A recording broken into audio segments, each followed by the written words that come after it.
Today I am Namita Gupta, PGT Chemistry from Suraj School. Discuss our new topic, ionization enthalpy in P block. Ionization enthalpy. What is the meaning of this term?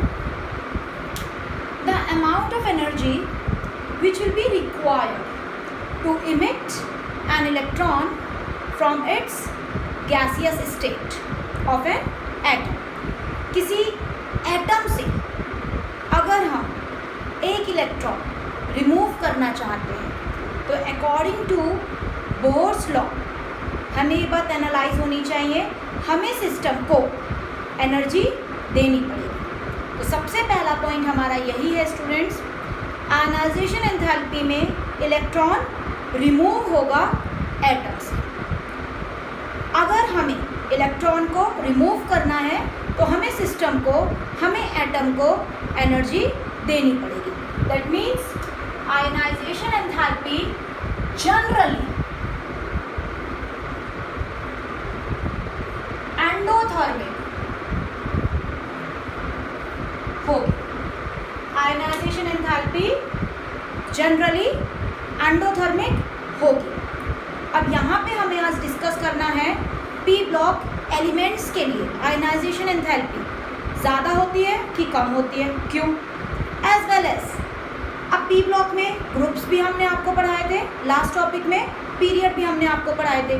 तो group में ionization enthalpy बढ़ेगी या घटेगी, क्यों बढ़ेगी, क्यों घटेगी, और इसी तरह के और बहुत सारे लॉजिक। तो लास्ट वीडियो में स्टूडेंट्स मैंने आपको एटॉमिक साइज ये पॉइंट एनालाइज कर दिया था ग्रुप के लिए भी और पीरियड के लिए भी, और उसी मेन पॉइंट को एटॉमिक साइज को ही हम अपना की फैक्टर बनाएंगे आयनाइजेशन एंथैल्पी समझाने के लिए। तो यहाँ पे आपको सबसे पहला पॉइंट ये नोट करना है, आयनाइजेशन एंथैल्पी में इलेक्ट्रॉन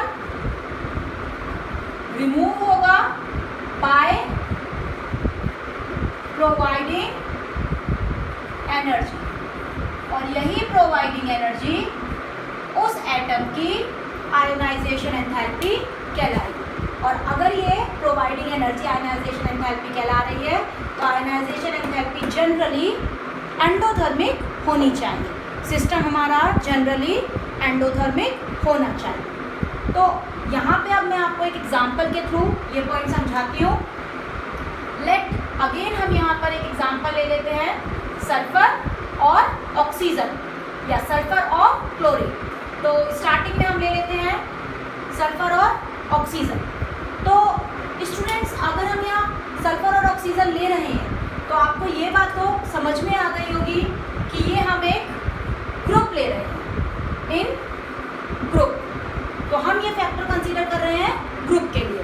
तो किसी भी क्वेश्चन को नॉन मेटल के सॉल्व करने के लिए, या हम बोल सकते हैं इनऑर्गेनिक में किसी भी क्वेश्चन को सॉल्व करने के लिए कोशिश करेंगे स्टूडेंट, सबसे पहले आप उसका इसी लिखें। तो यहाँ पर हम इसका इसी लिखेंगे, oxygen show atomic number 8 and it's EC will be 1s2 2s2 2p4। yes of course sulfur show atomic number 16 and its EC will be 1s2 2s2 2p6 3s2 3p4। तो जैसा कि मैंने आपको यहाँ पर ये पॉइंट बता दिया था, इसका साइज स्मॉल है और इसका साइज लार्ज है। ये हम लास्ट वीडियो में डिस्कस कर चुके हैं। Why? Because of number of shells, because of screening effect. तो ये दोनों फैक्टर हमने डिस्कस किए थे। तो ओवरऑल मैंने यहाँ से ये एनालाइज किया कि ऑक्सीजन का साइज छोटा है, सल्फर का साइज बड़ा है, दैट्स इट। तो यहाँ पर अगर मैं इसी एक फैक्टर से आयनाइजेशन एंथैल्पी को समझा दूँ तो होप सो इसी को इलाबरेट करके आप नोट्स बना सकते हैं। Means atomic size inversely proportional ionisation.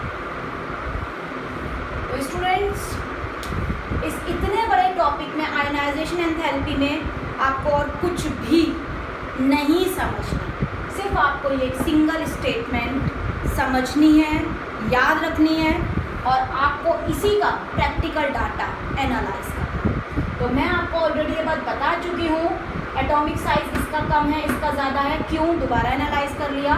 तो रिलेटेड टू दैट ऑब्वियस ये बात आप समझ सकते हैं, अगर एटॉमिक साइज आयनाइजेशन एंथैल्पी के इन्वर्सली प्रोपोर्शनल है तो आयोनाइजेशन एंथैल्पी ऑक्सीजन की ज़्यादा हो जाएगी, किससे, सल्फर से, क्योंकि आयनाइजेशन एंथैल्पी एटॉमिक साइज के इन्वर्सली प्रोपोर्शनल है। तो ऑक्सीजन का एटॉमिक साइज कम, इसीलिए उसकी आयनाइजेशन एंथैल्पी ज़्यादा।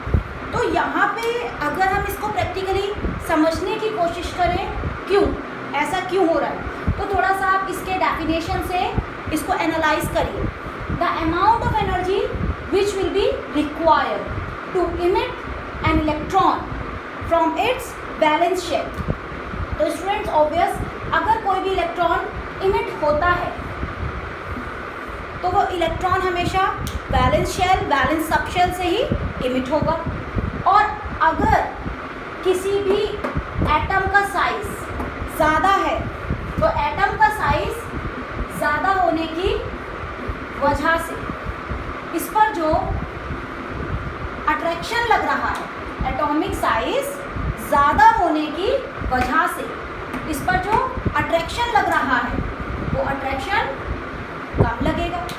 और अगर यहाँ पे अट्रैक्शन कम लगा रहा है, क्योंकि आप इसको कंसीडर कर रहे हो और इसका एटॉमिक साइज कैसा है, लार्ज, बड़ा, तो यहाँ पे अट्रैक्शन कैसा लग रहा होगा, कम। तो अगर यहाँ पे अट्रैक्शन कम लग रहा होगा तो यहाँ पे आप ये कह सकते हो कि इसमें से इलेक्ट्रॉन रिमूव इजीली हो जाए। इसमें से साइज बड़ा होने की वजह से, अट्रैक्शन कम लगने की वजह से इलेक्ट्रॉन इजीली रिमूव हो जाएगा।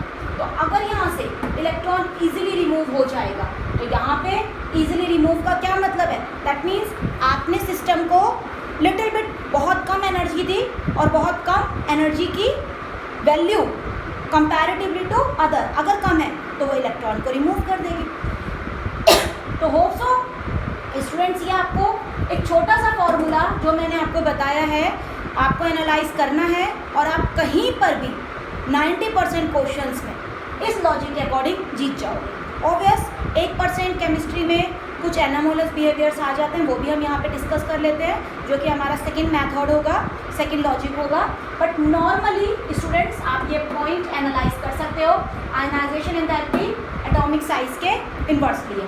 दैट मीन्स यहाँ पे मैंने आपको ग्रुप कंसीडर करवाया था, ग्रुप में मैंने आपको बताया था from going top to bottom size बढ़ेगा, और साइज बढ़ेगा तो आयनाइजेशन एंथैल्पी घटेगी। तो दैट मीन्स आप ये बात बोल सकते हो, एनालाइज कर सकते हो, from going top to bottom in group, from going top to bottom in group ionisation enthalpy always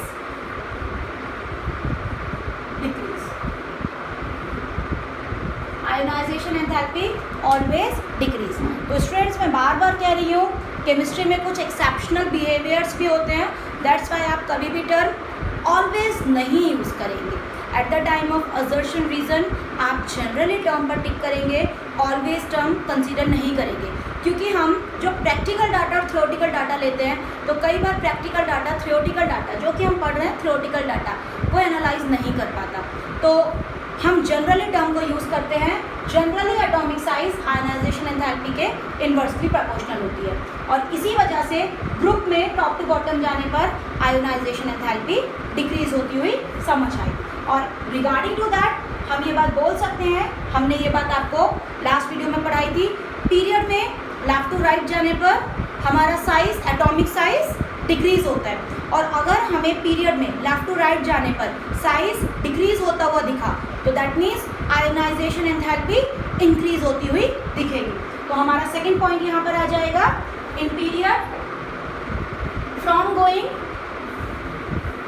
in period from going left to right